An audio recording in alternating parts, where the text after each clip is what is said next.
Imagine you invested time in a dog training program and maybe even a year, maybe more, and you didn't get the results you expected. I'm sure you would be disappointed. Well, today I'm going to share with you why that may happen and how we can make sure it doesn't happen to you.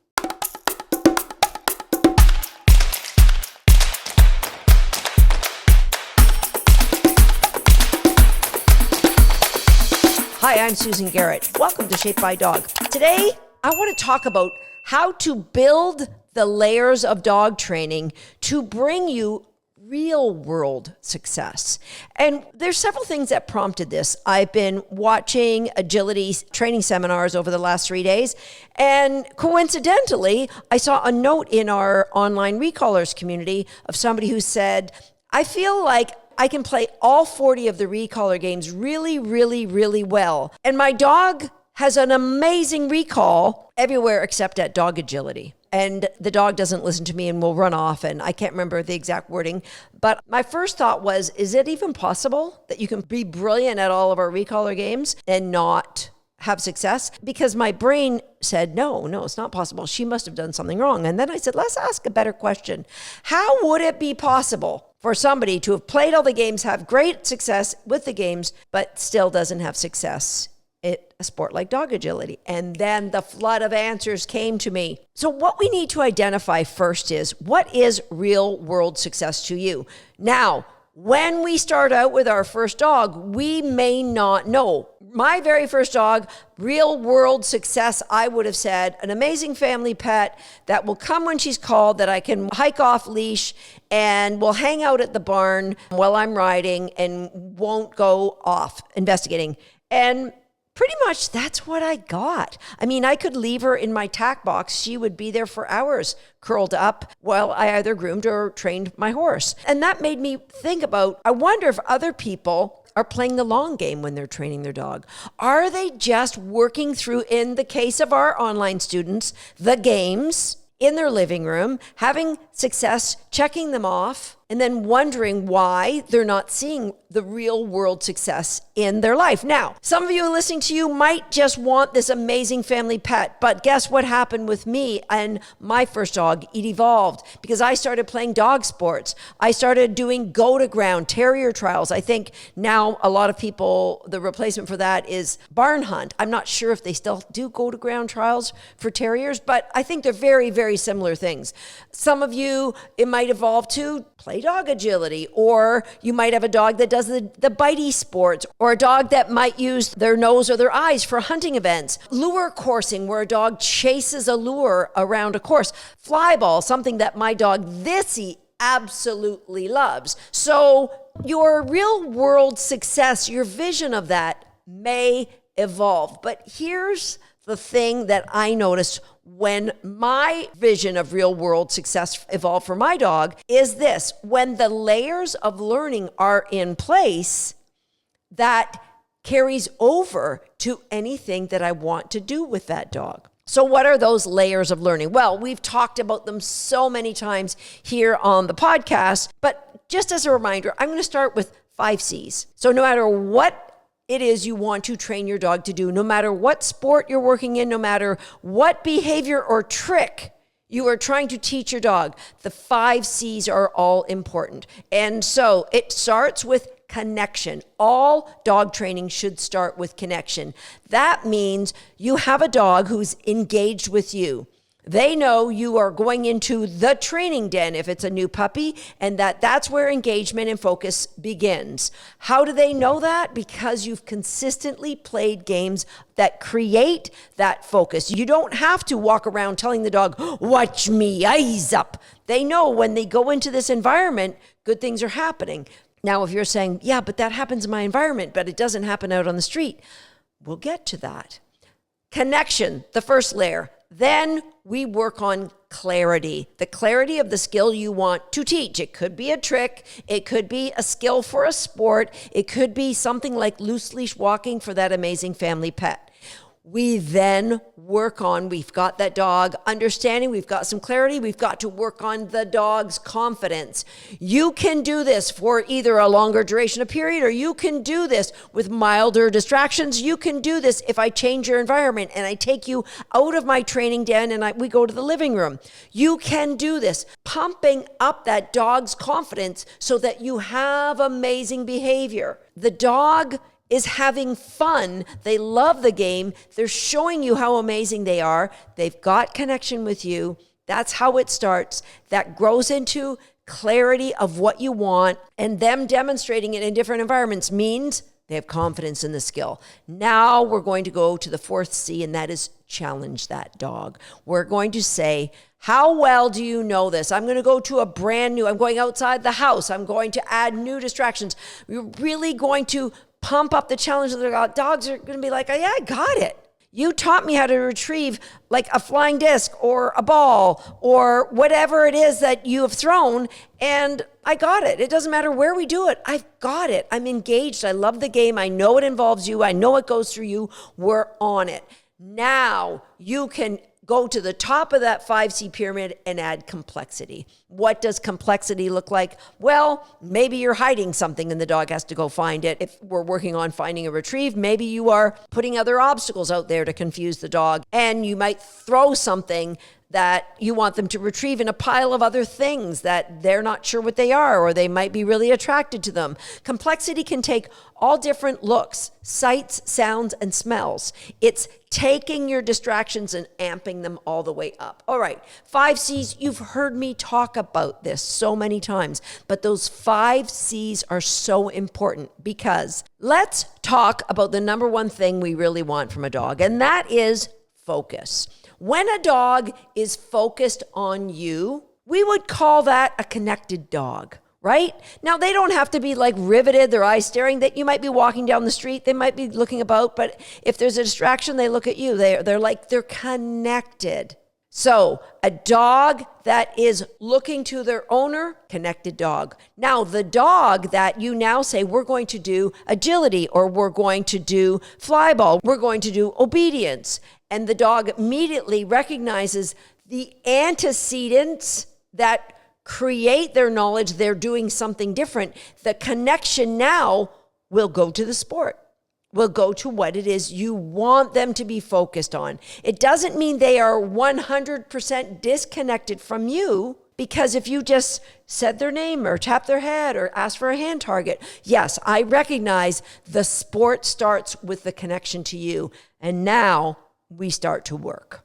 So we've got the dog who's focused for their owner, that's the connected dog. Focused for work, that's the driven dog. What if the dog is now focused for distractions? What do we call that dog? Some people might call them jerks. Some people might call them playing on their own agenda. Some people might call them over the top. What if we called them things like detached? Why is that dog detached?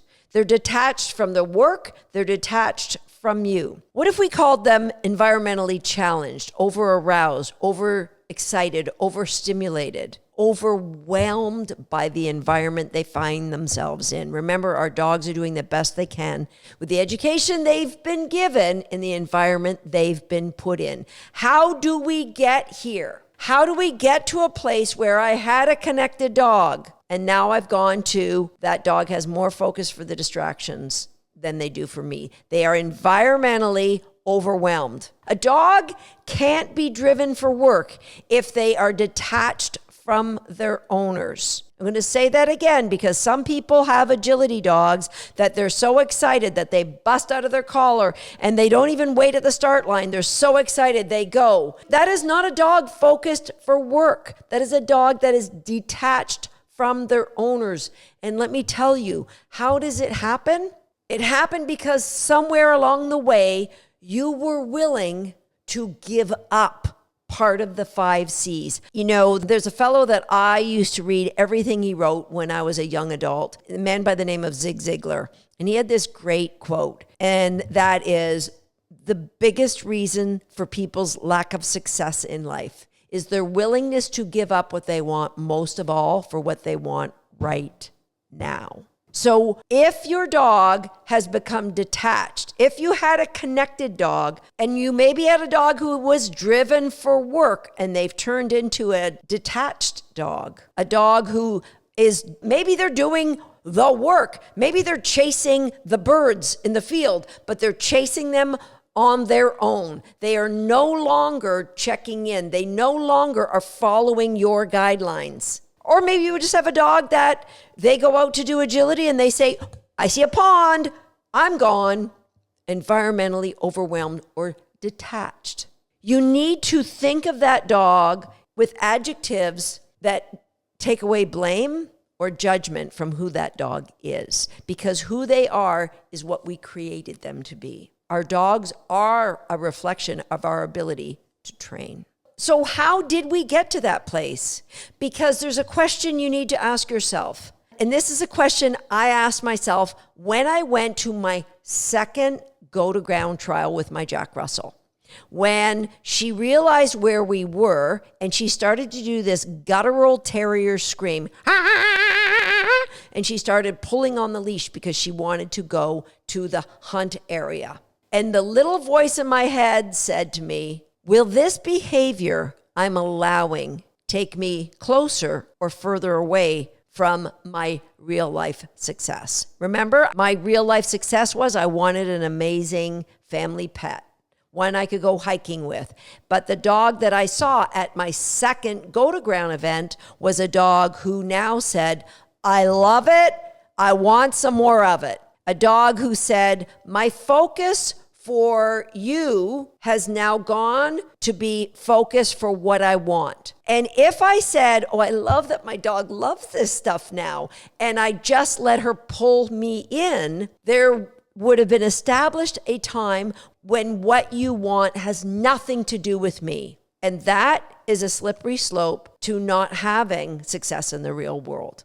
So what did I do? I took her back towards the car and I asked her to play some games with me. Eventually, I got to a place where all of my terriers, and I did trial. I actually was the U.S. National Go-to-Ground champion with one of my terriers. They had to walk in heel position. Now, I probably could have even said, you have to be quiet. You couldn't make those terrier screams.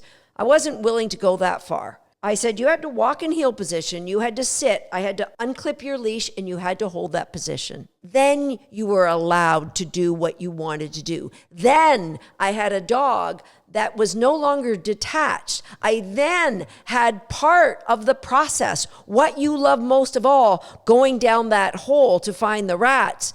You get through me.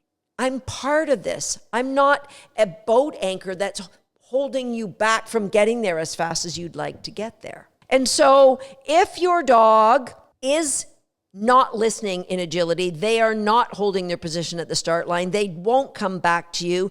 That didn't happen overnight. That happened in small little releases on your part, small releases of the connection that you allowed to go because you fell in love with seeing your dog do the thing. I don't care if the thing is biting a sleeve. I don't care if the thing is hunting ducks. I don't care if the thing is herding sheep. I don't care if the thing is jumping over sticks and going through tunnels. You relinquished you as part of the process of doing the thing. Now, you are more of an anchor to a wall at the thing. You are more what unclips the leash to allow the dog to do the thing.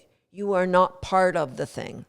The value the dog has for the thing is no longer going through you. So when I play agility and my dogs finish the last jump, they don't run off and try to herd the other dog. They don't circle the ring, but nor do they try to get out of their collar so fast so that they can take the first jump.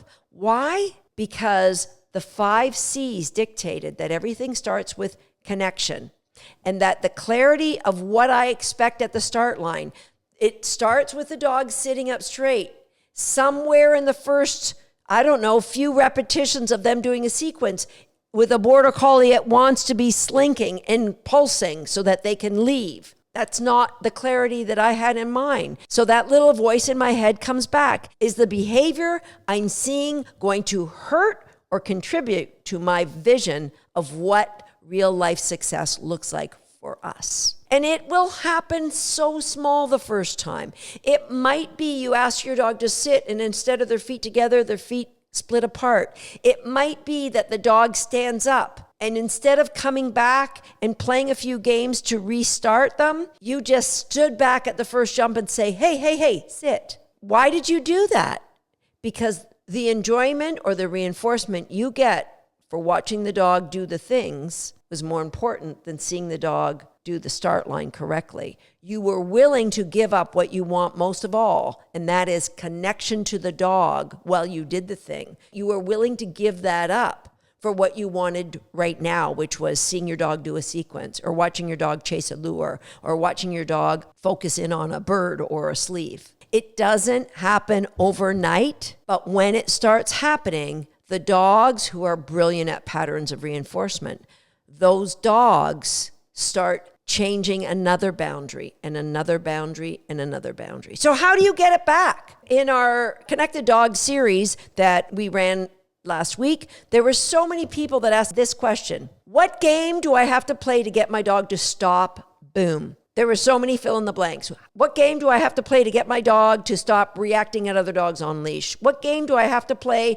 to get my dog to stop jumping on my mother-in-law when she comes through the door? No single game is a panacea to anything. It's layers of learning.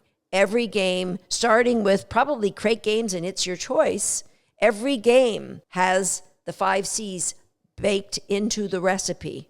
And you keep and rework those 5 C's. So no matter what it is, you are part of the thing. Because what we're ultimately doing is building an amazing relationship with our dogs. Because we want them to work with us. We want to be connected. We want them to be focused and driven for work, but not at the expense of the detachment from us. Relationships take time. They start with one layer. Then that one layer is, in our world, is it the first game. It's your choice, crate games, and then it goes to the next layer. In our world, probably collar grab. It goes to the next layer. We keep building until I'm competing at the World Championships with my dogs because of all those intentional layers that were built in. I know it sounds easy from where I'm sitting, but it sounds easy because I've made sure I continue to ask that question. Will this behavior hurt or contribute to my idea of what real life success looks like? It works for dogs. Heck, it might even work for a spouse. I don't know. Those of you whose partner have a thing they love, like fishing or golf, see if you can't be part of that process instead of maybe getting on their back when they come back from golf, like, why haven't you done this? And I'm waiting for you to do that. Be part of the reinforcement that they find in the sport. I don't know, just spitballing ideas with you. Whether it's working with a partner, whether it's working with a child or an adolescent, or you're working with your dog, it's all just behavior. And the 5 C's will have an amazing impact on any behavior if you're intentionally applying them. I'll see you next time right here on Shaped by Dog. Now, hands up is a good way to get notified in some situations, but not here on YouTube. You're going to have to hit the notification button if you want to see more videos from me. But before you do that, you've got to be a subscriber. Go ahead, hit the subscribe button. And if you're already a subscriber, that's for you. Go ahead and give yourself a good cookie.